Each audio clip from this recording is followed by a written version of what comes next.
the sky tonight.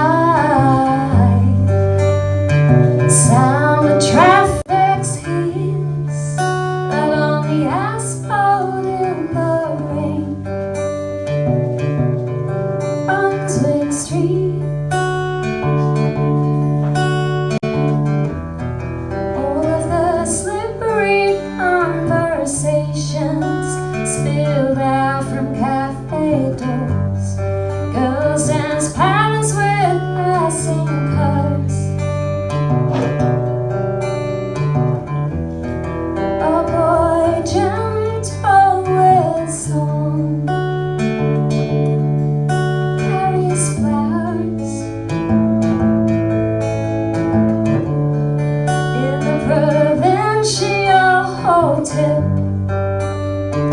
Jack pulls a splendid piece of balm and gold as ale. Brunswick Street, the police, their sirens and their bells pass by a speed that kills. Some murder on Brunswick Street, perhaps, or some poor drunk bastard bleeding from a nose dive into a gutter, thinking is a river. Brunswick Street of the book shops, applauding for our brows. Brunswick Street of the bloody nose and the elegance of fists. Brunswick Street of the passionate kisses against your smile.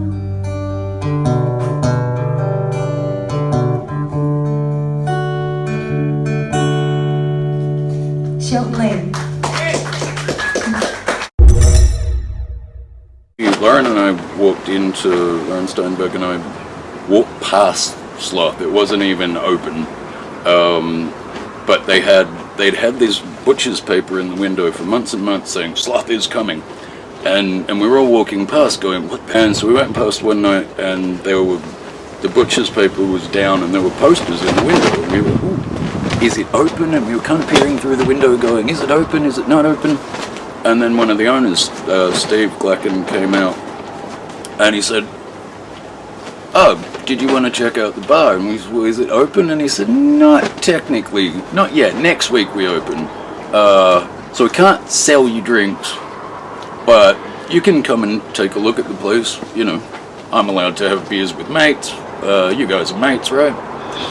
And I think at that point, Melbourne poetry was up to about 40 regular gigs, and we kind of went, we don't really, and Lauren was already running the Night Heron gig at that point, so we were kind of like, we don't really need another poetry gig, but we'd really like to have a gig where poets can interact with artists from other disciplines, musicians, comedians, people doing puppetry, you know, whatever anybody wanted to do.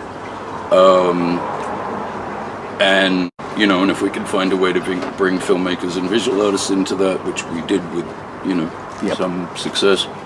But the idea was that instead of just running another poetry gig, because the Dancing Dog poetry was on at the same time, and I think Lish started the Proud of Her Footscray just a little while after that. So we thought, you know, it would be nice to have something that mixed up different artists, you know, maybe set up some collaborations and really just, you know, to have poets being exposed to other art forms, because it's very easy to get into your little bubble and not see what other artists are involved in.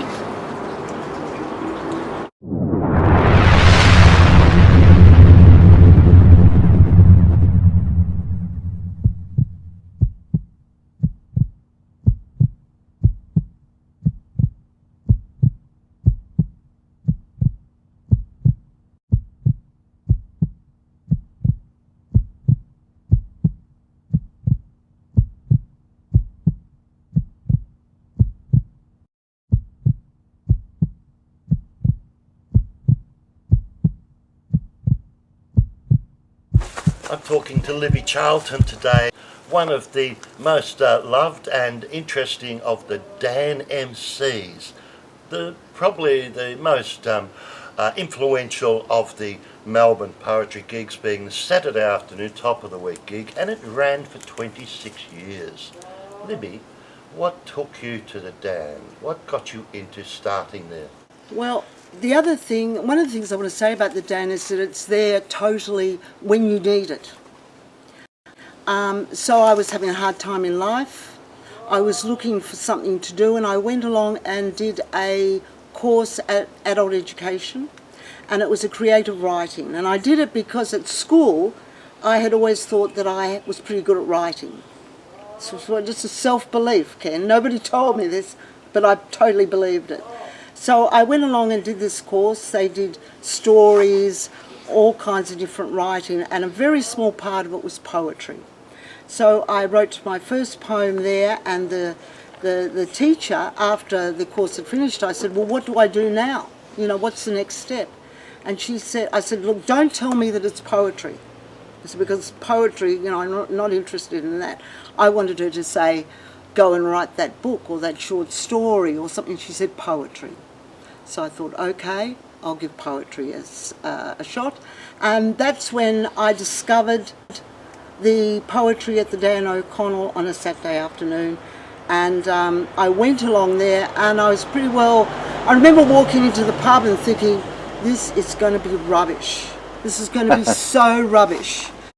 I went in there, the poets just, you know, kind of opened their arms up and said, come in, let's hear your work, you know, and I just felt this is where I belong. This is going to be great.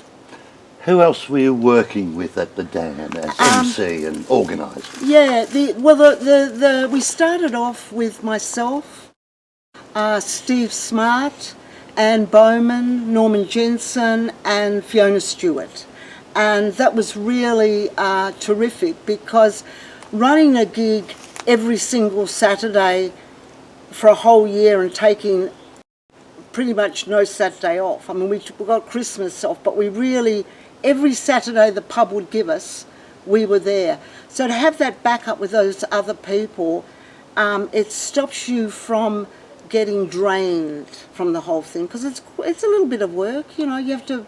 We had two features. We had one feature every time, two sets. You know, you had to do a bit of getting their name out, getting their bios, a little bit to do. So it was nice to have that backup with the other friends of mine. And also we got more of a difference. You didn't just get Libby Charlton's idea of what's a good poem. You got Steve Smart, you got Fiona, you got Anne, you got Norman. They all put in, and you get a much more rounded poetry reading, which is what we wanted, inclusive. It's like it's the University of Poetry Life. You know, it's going there, you sit there and you listen to other people's work.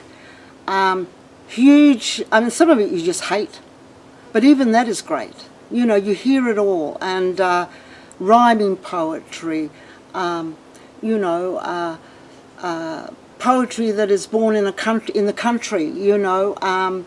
You hear city poetry, free verse, every sort of, and from that you can gather where your love is and what you like. That's interesting, because so a lot of the new poets, do you think they get major influence on what they're doing by seeing the features and the other poets? Gee, I hope so. I hope so. That was, I mean, I didn't even mention slam poetry, because that was really big, and a lot of the young people love that. Absolutely, absolutely. Do you think Melbourne was a good city to do this? Oh, it was do you think fabulous. It's a literary city? Oh, it was, like we were talking before, there was poetry gigs on every single day of the week. That's extraordinary. It is. That's absolutely extraordinary. I just look back on those conversations that we had out in the beer garden when the poetry reading would be finished, and we'd all be sitting around there and we'd be talking about politics, what you're reading, what the film was last night, just everything about life. You know what I mean? That's what poets do. Fascinating, absolutely fascinating, and just such a good time. Ken, I have so much to be grateful for the poets of Melbourne. I'm really choking up saying this, but the poets, the Melbourne poets, taught me about to be a better writer, to be a better person, to be, the poets that I like are the kind poets, and there's so many of them, as you know, in the scene, and they taught me how to be with other people, when to stand back, when to put the walls up. They were fabulous, really. They taught me so much, apart from writing, and the friendships that I've made are just friends that I'll just keep in my heart forever. Absolutely forever. Well, at the Dan, we used to get, I would say on average, 30 to 35 people in the back room every week, which I think is just amazing. We had the regulars, and then we had it was always people that were just kind of blow-ins. We got lots of poets from France, from America, from Canada, all around the world. They'd come to the Dan O'Connell. So it was quite a big reading. I ran competitions at the Dan O'Connell where we got together prizes of $1,000 cash. We did book launches. We had the Dan O'Connell anthology, 25 years, which had something like 75 poets in it. So we did a lot of things, and I think the COVID has really meant that that kind of big reading is now, my feeling is that we'll have to pull back, and maybe we're going to go back to having a coffee shop with 10 poets in it, much smaller readings. And that's not a bad thing. I mean, the wonderful thing about poets and poetry is that I'm sad to see the Dan gone, but it's like this garden. It leaves room for other plants to grow. And we need to have that room to let other poets take the mantle and bloody take it somewhere else. Like do something else with it. Let's see what you guys, the younger poets, can do and where they're going to take it. And I'm absolutely positive that that's what will happen, that the young people will keep Melbourne poetry happening. Thank you very much, Libby. Oh, thank you. I can't tell you what a pleasure it's been just talking today, but also the years that you spent and that I've spent at the Dan. Yeah. The Dan has been my absolute joy to be involved in, and I'm just so grateful that I was given the opportunity to do this at the Dan O'Connell. And I must say that the poetry has led me into music and jazz singing, and I'm writing lyrics. So you start off writing 2 lines of poetry, and those 2 lines eventually can become a short story, a book, a song. Poetry is the place that you start, and it leads you to places that you couldn't even imagine. I can't think of a better way to close. What a fantastic comment. Thank you. Thank you very much, Libby. Bye, everybody.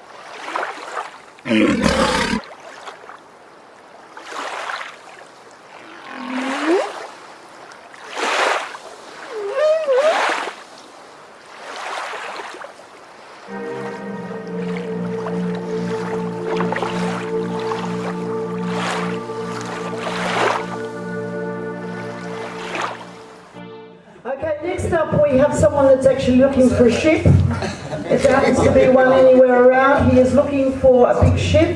It is Captain Komenos, apparently.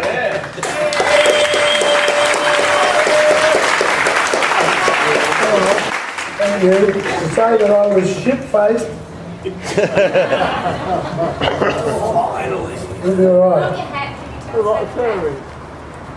All will be revealed. It's my St. Patrick's Day hat. ST Saint. Saint Seaman. St. Patrick's Day, the day the town turns green, makes me think of all the Irish that were transported to the penal colony, Australia.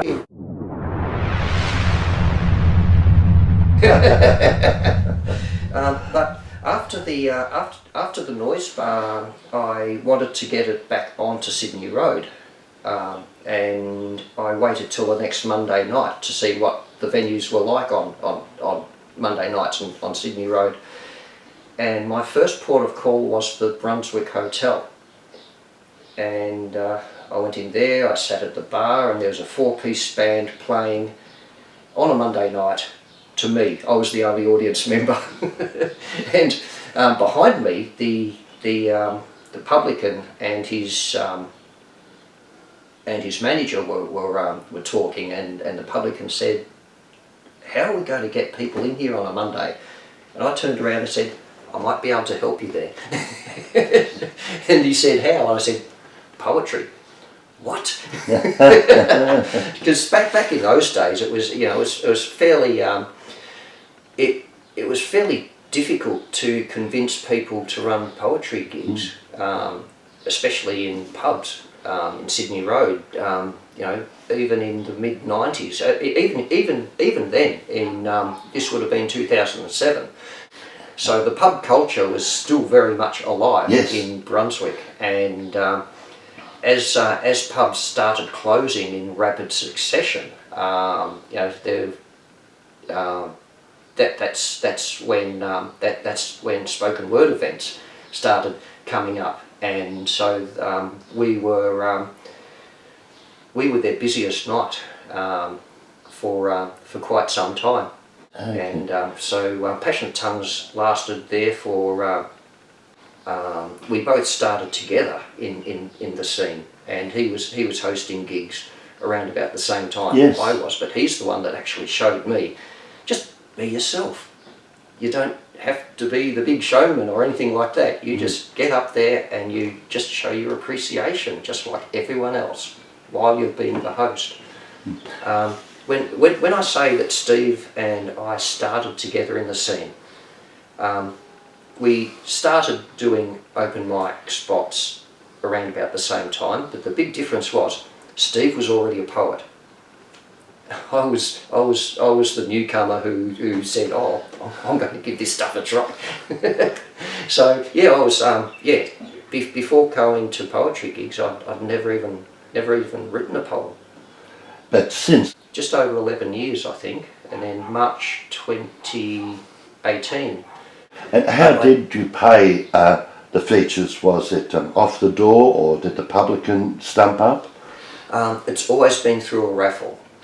I find second-hand books whenever and wherever I can, and they always they're always enough to pay the feature. Sometimes they're books that people might not want to win, but they like to contribute. Any impressions on who you have become your favourite featured poets? People you know if you put on. Give me half a dozen names. So many that I could mention that have been absolutely wonderful features over the years. People like Lauren Williams, is always going to be my poetry hero.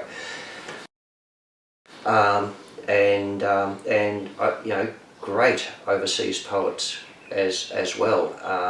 My favourite one in the last few years has been Janine Booth, who is a socialist activist poet from London, and she was absolutely wonderful. And when you when you pick a feature performer, you need to pick someone who's going to inspire people on the open mic. It might not be something that the people, that the open mic poets are used to seeing. Sometimes it might be a singer-songwriter or even a hip-hop artist, but it's I like to get the regular audience to see as big a variety as possible, and the open mic is just as important as the feature performer as well. I wanted new readers to feel like they were being listened to, and the best advice about hosting that I was ever told was see what you like in every host that you see and pick the best out of each one of them. And I think I base most of my emceeing on what I've seen, what I used to see John Ashton do with his gig A Different Light all those years ago. Yes. And also Steve Smart. He's taught me a lot.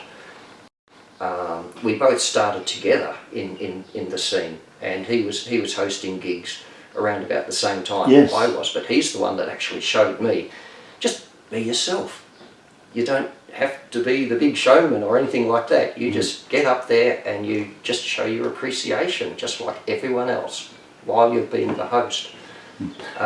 When I say that Steve and I started together in the scene, we started doing open mic spots around about the same time, but the big difference was Steve was already a poet.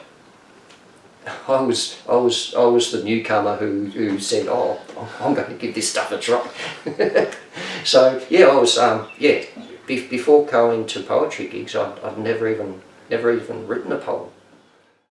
When did you first take the birthday photo at the Dan? The first one I took was in 2000, so that would have been the 6th birthday. 6th or so, yes. And I mean, the very first, or one of the very first gigs that I sat through in its entirety was the 5th birthday celebration of the Dan Poetry. I mean, I was there to play Scrabble with someone in the corner, and suddenly there were all these poets who used to be out in the back part. They were like renovations out the back or whatever, and I was sort of half listening to that as I was playing Scrabble, and Ted Lord, who I'd known through the 100 Pint Club at the Dan O'Connell. At the end of the gig, he came up to me and said, "Oh, I didn't know you liked poetry." And I said, "I don't." not meaning I hated it. I was just very indifferent to it. And I thought about that afterwards, and I've always told people, if you go and see a band that you haven't seen before and you don't really like them, see them again. Mm-hmm. They might have had a bad day, or you might have had a bad day, or a combination of the two. There might be something about them that you appreciate the second time that you see them. And I thought, if I'm going to say that about music, why can't I say that about poetry as well? And so I started going to a few of the poetry gigs, and after a while I just said, "Oh, I'll give this stuff a try."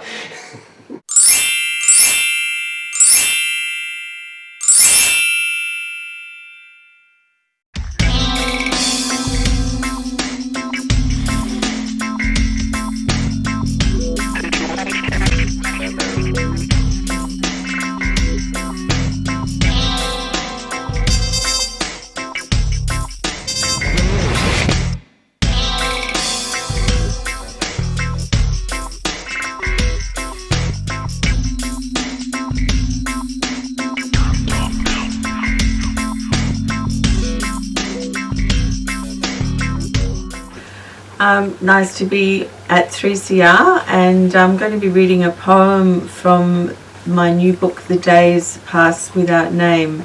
My name is Di Cousins, and I'm one of the producers of the 3CR spoken word program. So I've got a couple of poems I thought I'd read, and the first one is about homelessness, which is amazingly a huge problem in Melbourne these days and around Australia, and I don't see anyone addressing this issue in politics, and it's something that we have to do. It's just absolutely crucial. So this poem is called Car Woman. I saw the woman who lives in a car today. She was probably 60 years old. Short, light brown hair, glasses, clothes of no colour. She sat in the front seat and was reading the paper. The seat beside her and the back seat are full of things. Some books borrowed from the university library and a disability parking permit are on the dashboard. On the seats, back and front, there is stuff. I don't know what it is. It looks like no one has dug all the way to the bottom in a long time. There are large boxes wrapped in plastic on the roof rack too. Just enough space in the front for her to sit and hold the wheel and press the pedals. Every other corner is full up. The car's been there a few days. Small red with battered sides of different colours and a national flag stuck in the rack. It's a shame when the country lets people fall through the cracks.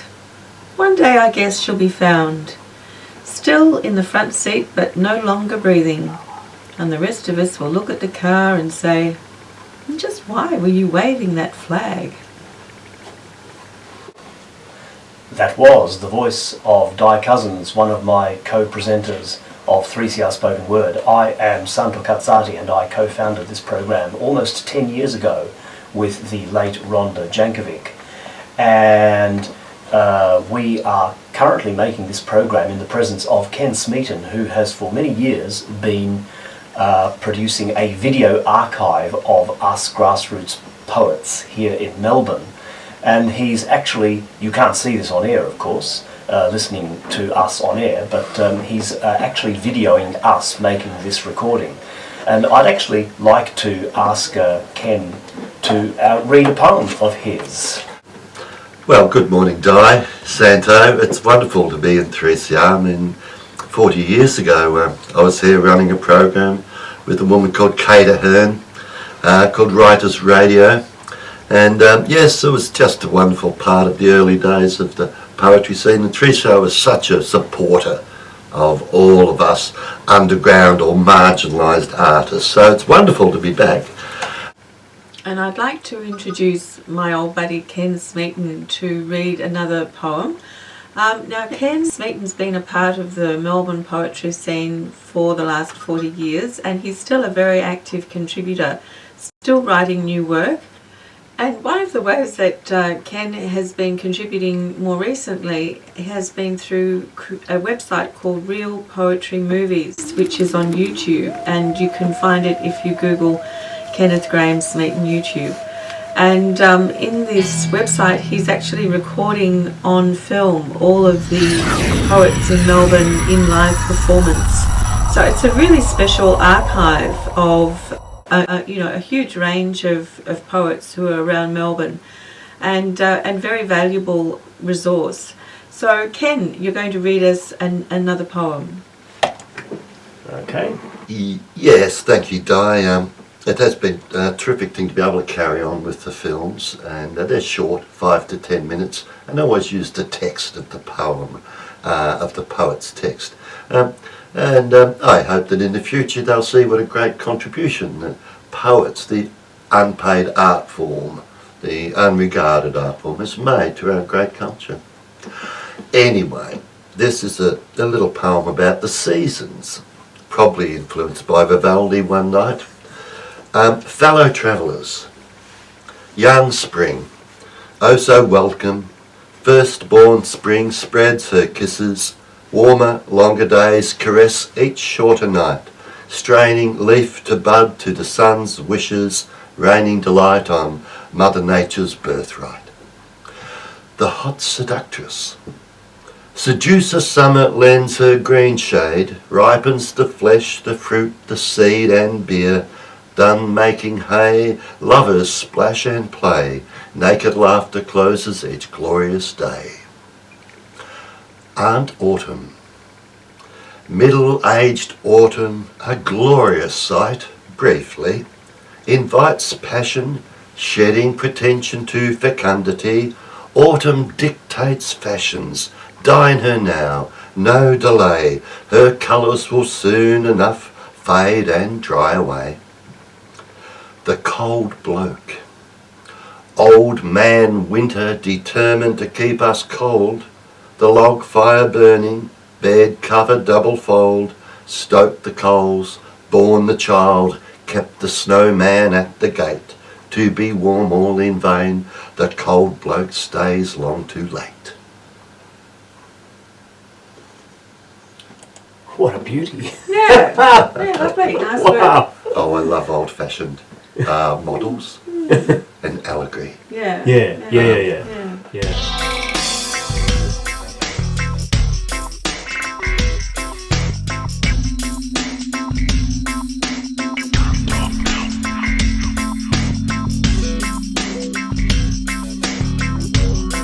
Gulf Stream sweeping south to where the glaciers wait.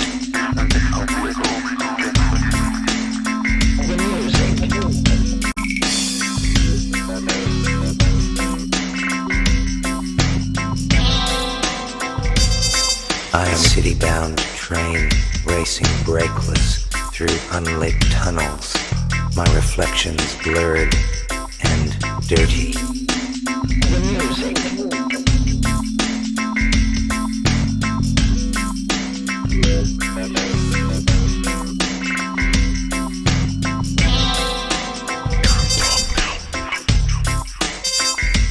I am the slow ropes of ships long cut loose from their moorings.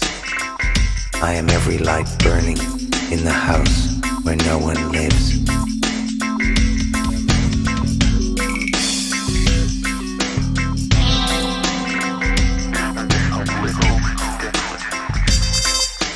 I can be contacted after hours at the following address. Headed west. No firm description.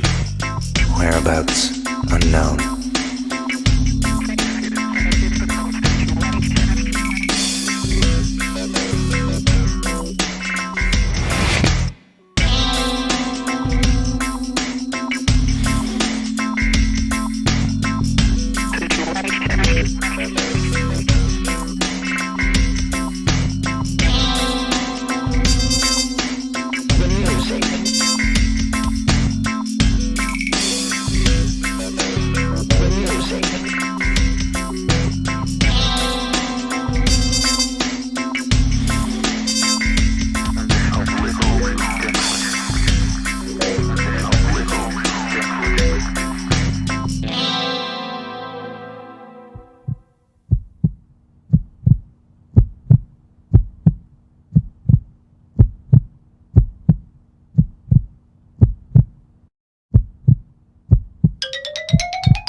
This is The Ballad of Moll McGee by W.B. Yeats.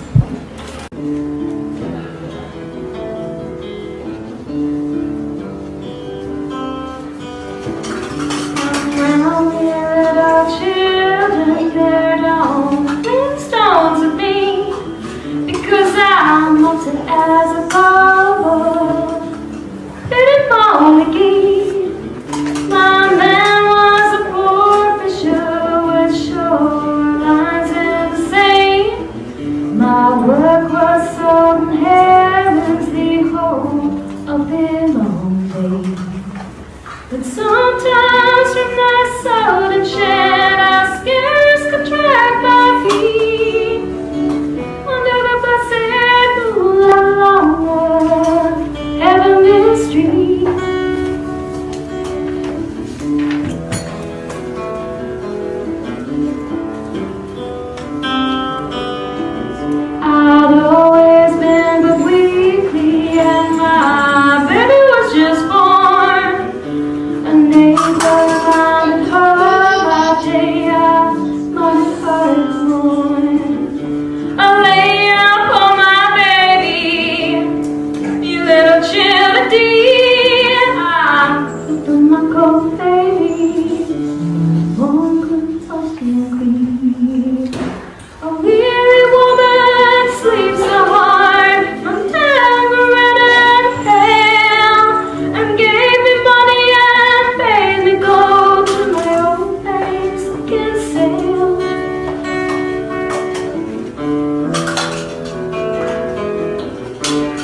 berberine.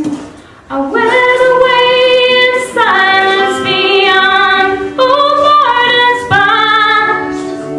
I saw a kindly neighbor blowing her morning fine.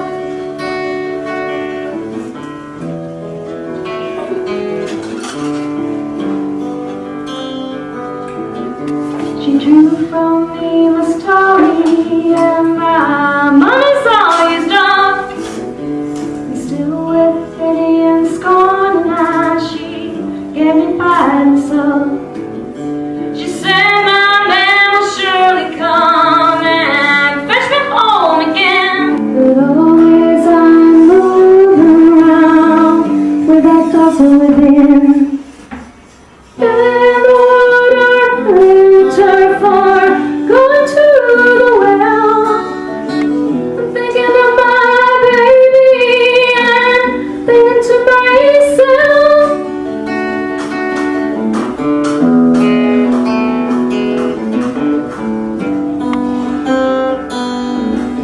But sometimes I'm sure she knows when open wide is dark. God lights the stars as candles and looks upon the poor. So many little children, they don't fling stones at me, but gather with the shining looks that involve me.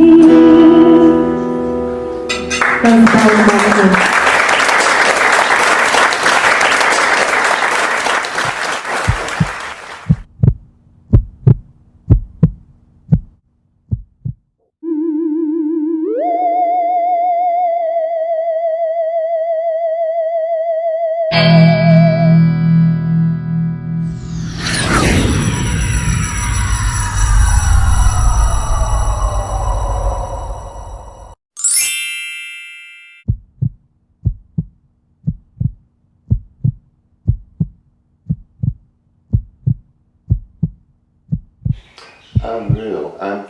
During that time, did you find it any influence coming from listening to the featured poets or even the open mic?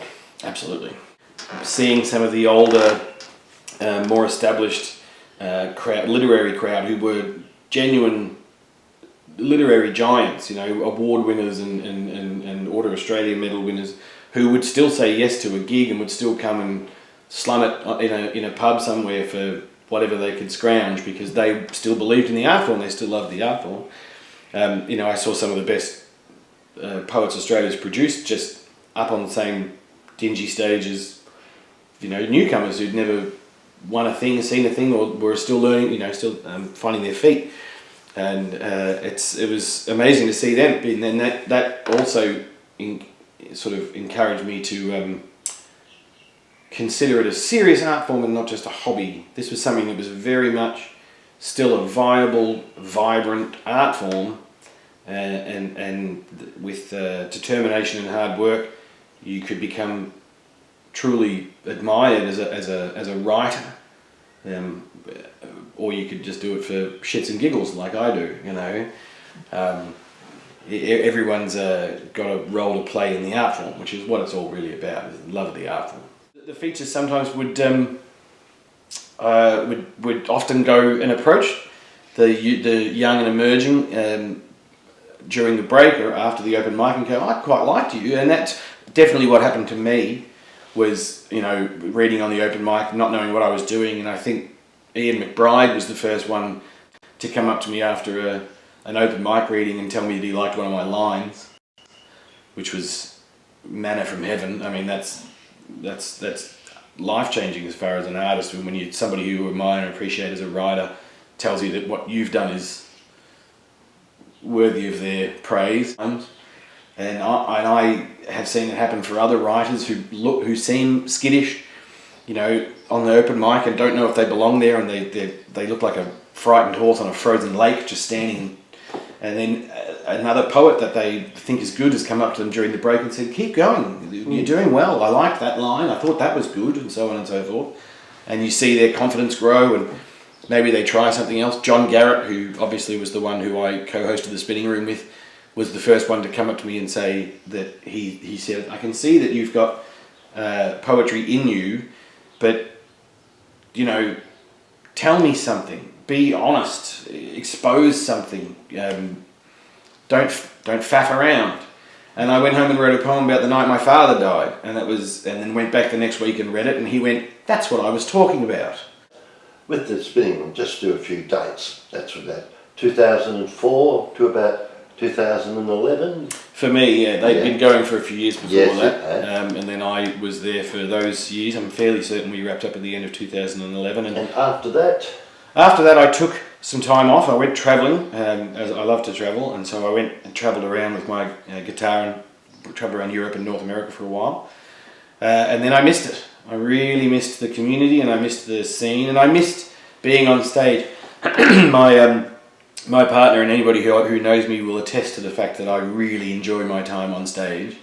It's where I feel most at home. Even if I'm not performing, even if I'm just hosting, I love, you know, getting a crowd excited and making them laugh and sharing my honest opinion on the poets that I've got featured and the ones that are on the open mic who I know or don't know and the new ones. And my way of encouraging writers as well as being the MC, and when they get up and it's their first time, saying, you know, congratulations on your first time and please come back and so on and so forth, and to be that supportive figure. So after that I started running a gig that did not have an open mic. It was at the Owl and Cat Theatre in Richmond, and it was called Bar Stanza. It's more a salon where you could introduce. Yeah, well, I stole very much from the La Mama style of having 4 featured poets that I sort of curated to have, you know, the established and the new, the comedic and the serious, and sometimes you know, I'd have a rapper or a freestyler with an established page poet, and sort of show the, you know, the dichotomy and the, you know, the dynamic styles of what spoken word is. And I ran that for about a year and a half, and nicked off overseas again, which is why that one stopped. And when I came back, the venue had changed hands, and Santo Casati and I had a glass of wine on Smith Street one night and decided that we'd try and do something together. So we started the Owl and Cat readings at the same venue under new management, and that was more of a traditional open section followed by 2 featured poets chosen to play off each other, chosen to complement each other. And that ran for about 2 years, from about 2015 to the end of 2017. And again, the venue closed, and we ended up working with Jason Kavanagh, the previous owner of the Owl and Cat Theatre, who had opened up his own art space and theatre space in North Fitzroy called the Motley Bauhaus. And from the start of 2017, I think, or 2017, we started, I'm talking to my partner and co-host and co-runner of the gig, Amanda, on the couch. We started the P-word sessions in a very similar vein, limited open section, 10 to 12 open readers for 3 minutes, and then a break, and then our 2 feature poets. And again, we've been very lucky to have some of the best and brightest established spoken word and poetry people at our venue. Felix Nobis, Nathan Kernow, Alicia sometimes. Long-standing. Someone reminded me the other day that it's coming close to 15 or 16 years of me running gigs, which makes me feel so old. And one of the things is that I think I've garnered the reputation of running a good gig, and so without tooting my own horn, a lot of people who maybe say, oh, I'm not so sure, I don't really do a lot of gigs anymore, often will say yes to us, because Amanda and I have a reputation for running a good gig. It's fun and but also controlled and regimented, which, you know, that's just comes from lessons I've learned about never letting the lunatics take over the asylum. Melbourne. Yes. It's regarded as a city of literature. How much has our city influenced? Has it had influence on your poetry, being a Melbourneite? Yes, it has. I will reuse something I've said many times before. I love travel, as I've said, and I've been to many places, as I've said. But I always come back to Melbourne. I was born an hour and a half from Melbourne, but moved to the city quite young and always wanted to live in the city. I'm an urban person. This is a great city. Yeah. And it has a lot to do with the fact that we have a very vibrant pub and club and cafe scene, and that it appears we have a number of publicans and people who run venues who go, yeah, you can have it for free on a Thursday if you want, like it's, or give it to them cheap because people seem to have a love for going, oh, I support the arts. And by doing that, they give us a venue and go, yeah, you can put it on, it's fine, You could say that the poets have developed a symbiotic relationship with cafe and publicans. Absolutely, yeah. Because they serve each other. Poets want a spot, the publicans and want cafes sales. want sales. Yeah. And we've really helped them a lot. Yeah, we have. And I've known plenty of publicans and Jason Kavanagh, who we're working with now, who's run gallery spaces and theatre spaces for years, has always said, just take the venue, I'll just have the bar. So if you get 30 guys through the door and they're buying beer and wine and meals and everything else, it makes it worth my while, and I'm supporting the arts. And as you said, a symbiotic relationship where I'll bring the drinkers to you, I'll bring the revellers to you, and I'll put on the show. You just have to open the doors and man the bar. Fantastic.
I have the pleasure today to be talking to Amanda Anastasia, one of our new and upcoming dynamic poets. She's also, Amanda, you're also the convener of probably Australia's most respected poetry outlet, La Mama Poetica. She ticks 3 boxes. She has beautiful poetry, tick. She's beautiful to listen to, another tick. And she is beautiful to watch, 3 ticks. Everyone, please welcome the feature artist for today. Thank you.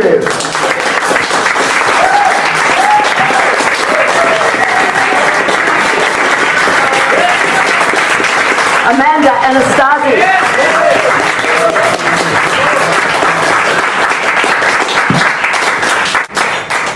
This poem is called Last Humans. The stoic, the washed up fish eaters, the floating people mistaken for boys, those that lean against glass panes graffitied with black marker obituaries, the mutterers, the wailers in the park, the power walkers that won't stop, the weeping selfies, the huggers, the entanglement of mute glances, the agent that stays at the empty open for inspection until the end, the student buried in her set text, the incense burners in the sewers, the junkies, the abandoned phones, the frugal-lined woman planting makeshift crops between 2 walls, the bone collectors, the hystericals, those who refuse to step on the stiff birds, those unmoved by the disoriented dogs, and talk of the all-white reef. The singers, the stripped hypocrites, the ones that cannot cry anymore, the ones that know it is their doing.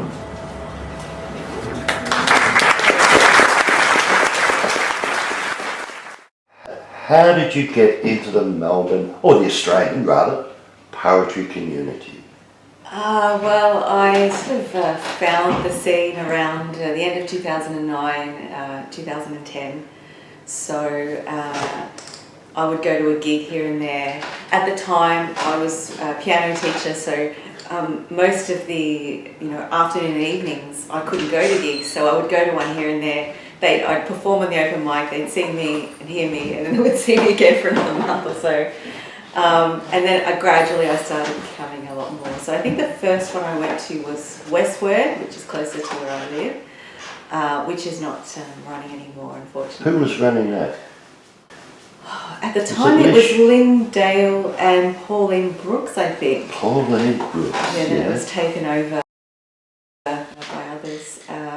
I went to the spinning room after that. I think I went to the last Melbourne Poets Union meeting that was held in the Nicholas building before they moved to the Wheeler Centre. I went to the Dam and just started in Passionate Tongues and just sort of tried the open mic here and there. And did you get involved with Melbourne Spoken Word or La Mama? Which came first? Melbourne Spoken Word. Can you tell me a little bit about Annie Solar and the creation of Melbourne Spoken Word? It strikes me as one of the more entrepreneurial approaches to presenting poetry. Right, so that would have happened around 2011, 2012. Yeah, there was the Melbourne Spoken Word Prize that came out of that and various other lineups. Annie Solar, first of all, put together a website where you could find every gig that was happening, poetry gig in Melbourne every week. So it was like a one-stop shop for, what's showing this week. And then it developed from just a website to, they started putting on gigs and events. And so I was helping out with that.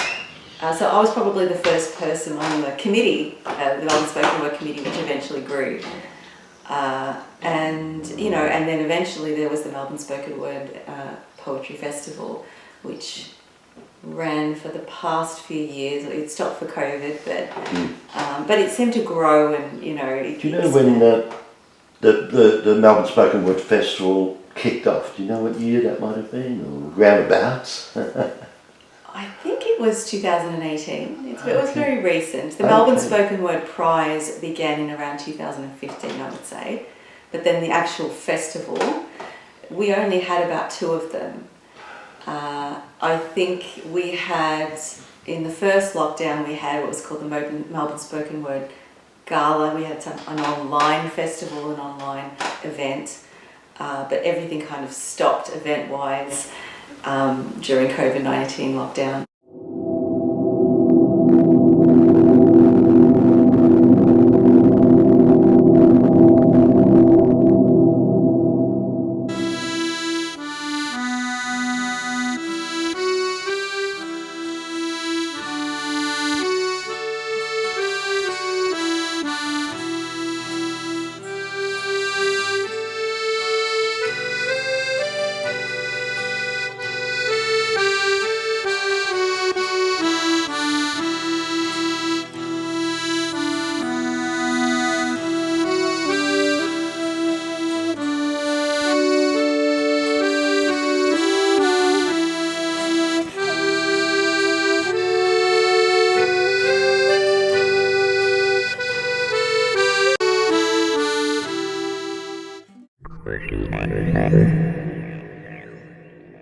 As a general term, the term performance poetry.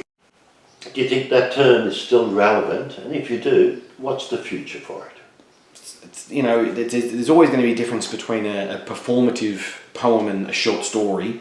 There's always going to be a difference between a performative poem and a page poem. There's always going to be a difference. But the entire world is open to performance poetry now. There are people who incorporate a physicality to it, and there are people who incorporate strong amounts of repetition. It's almost a chant, it's almost a swelling choral, one person swelling choral thing. There are people who get up and tell basically what are elongated jokes in performative poetic terms. There are people who write their poetry out as if it's sheet music and it's about hitting the words and it's all available, and what's great, I think, is that less and less people are kind of, like I was, very sort of guarded and protective of the idea of poetry, as if, no, this is it, and it must be this, and it can't be anything else. It has to fit in this box. It's got to be, you know, stanza by stanza by stanza, and it's got to be A, B, or it's got to be whatever rules people put upon it. And as I said, I was that arrogant little shit who said that poetry was written by those in the 1800s and was done to a certain form, and if you wanted to talk to me about Bukowski, you could blow it out your ass. That wasn't poetry to me. Poetry to me was old world. And you're referring to Charles Bukowski there. Correct, yes, that's right. And then and I had my eyes opened by attending poetry gigs around Melbourne and around Australia and around the world, and seeing different people and different approaches to what they do with this art form. It is an open-ended art form, and more people are starting to see. Going back to what we were saying earlier about some of the larger poets, or some of the more renowned poets who attended these gigs, I'd often see some of them who may very well have considered poetry to be X, Y, or Z, and then they'd see someone get up there and do a hip-hop track. I remember we booked Jennifer Compton with two guys, I can't remember their names, but they were rappers, and we booked her purely because her last name is Compton, and the NWA album Straight Outta Compton, and she was like, why would you book me with these guys? And I was like, I don't know, we figured it would be weird, we figured it would be wild, but something's going to happen, and she's a very talented and amazing and as traditional as you can be, traditional free verse poet and playwright, and widely loved as well she should be. And she was in this club with mostly guys in baseball caps and basketball jerseys waiting to see a rap show, and she killed them. She slayed them. Unreal. She just, because if you love words, and as anyone who says they're a poet should, then you love words in all forms. And if it's and the juxtaposition of the poets that we put together, and we will be putting together once the P-word sessions start up again, is part of the fun. It's to go, this is poetry, and this is also poetry, and this might get published in the Best Australian Poems of the Year. This never will, but it's not made for that. This will never go, viral on YouTube, but it's not made for that. This may well. It's rhythmical. It's a lot, whatever the differences are between the styles, they're all under the same umbrella. And I think more and more people are getting to the point where they go, I fit under this umbrella, but I also have to realise so does so many other people fit under this very, very large umbrella.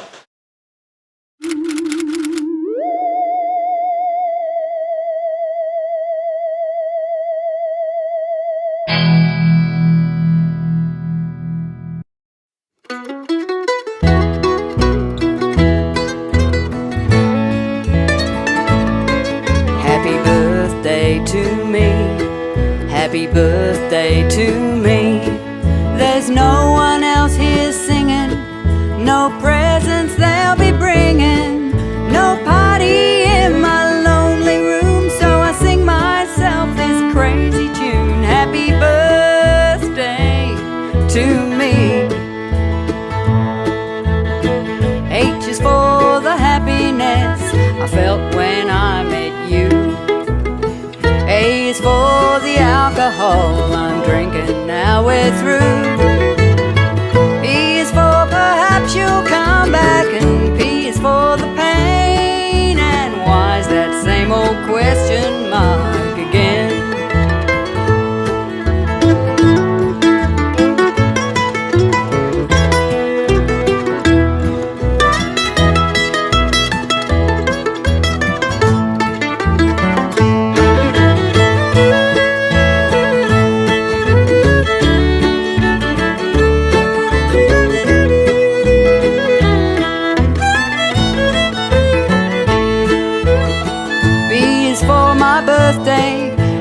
day you chose to go. I is for the blues I had so deep, they're indigo. R is for regrets, and like Frank said, I've had a few. And T is all the tears I cried for you. H is for the happiness I felt when first we met. D is for you, darling, you did things I can't forget. A is for the alcohol, drinking like a drain. And why's that same old question mark again? Happy birthday to me, happy birthday to me. There's no one else here singing.